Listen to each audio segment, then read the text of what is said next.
रोज रोज जेवणात काय बनवायचा हा प्रश्न आपल्या सगळ्यालाच पडतो आणि आपला एक लास्टचा तो असतो बघा ऑप्शन, तो म्हणजेच खिचडी. तर मी पण खिचडी बनवायला घेतली होती ना. अशी खिचडी मी बनवली होती ना, तर मिस्टर आठवड्यातून 2-3 वेळेस तरी संध्याकाळी आणि कधी सकाळी खिचडी खाऊनच घेतात. जिरा, मोहरी, कांदा, लसूण, टोमॅटो, अजून काही काही टाकलं मी ह्याच्यात, सगळे वाटाणे वगैरे, थोडंसं गाजर पण कट करून टाकली आणि मग फोडणी दिली. तर एवढी जास्त टेस्टी झाली होती ना, थोडीशी रबरबीत बनली ना तर छानच लागते.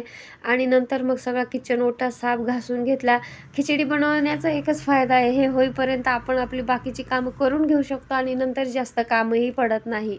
तर थोडंसं किचन ओटा आवरला आणि मला ना खिचडीने पोट भरत नाही, तर माझ्यासाठी मला 2च चपाती बनवायची होती. मी स्वतःसाठी आवर्जून टाकते, भलेही ते तेल मीठ चटणीनं लावून खाणं होईल, पण मला चपातीच लागते रात्री आणि सकाळीही.